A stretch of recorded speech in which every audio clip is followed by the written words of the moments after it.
Hi everyone, Sal here from Khan Academy. As I'm sure you're aware, we are finding ourselves collectively, our planet, in a very interesting situation right now, and a lot of unfortunate things are happening. And one of those unfortunate things is the potential for school closures. And so all of us here at Khan Academy, we've essentially stopped what we're doing and review it as our duty to be able to support you through this, to help you help ensure that students continue to learn. I know a lot of districts are facing a lot of difficult decisions to make, thinking about whether to close, whether to virtualize. There's a lot of equity issues at stake. Who has access to internet and computers at home? There's other things around childcare, free and reduced lunch. But we're going to try to do our part to support everyone as much as possible. Big picture, if you have younger kids, if you're a parent and you have younger kids at home, early elementary or even pre-K, I think the key is to focus on the basics. Even if students are able to put in a solid 2 hours of learning per day, that will at least keep them on track.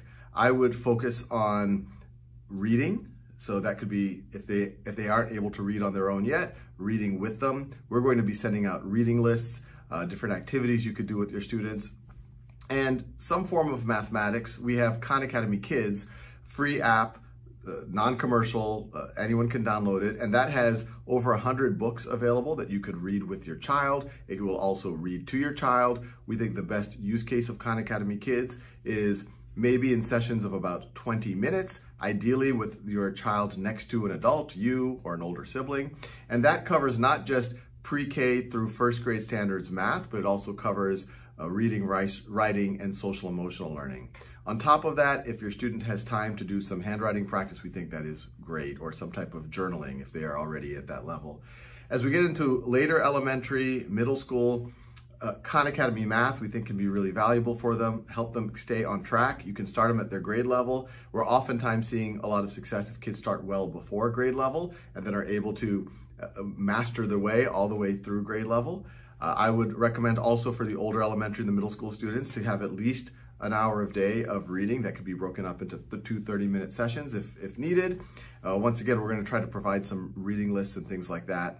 As you get into middle school, early high school, and high school, we have even more resources for students.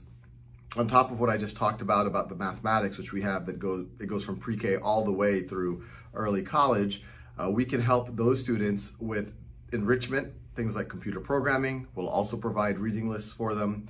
Also in the sciences, I think students as early as middle school and definitely in high school, obviously biology is of interest today. Glass half full, that could be a learning opportunity. Learn about viruses, learning how disease spreads, learn about exponential growth.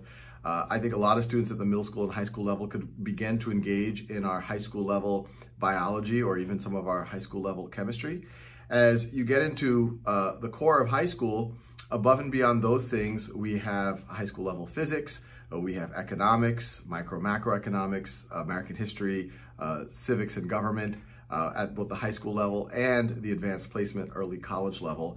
And on top of that, we have official SAT practice. So if you're an older student, I would recommend you could structure your day even longer. We're going to be giving out some schedules that you could work from so that you can stay on track to be prepared, to get college ready, and make sure that you don't have any lost learning.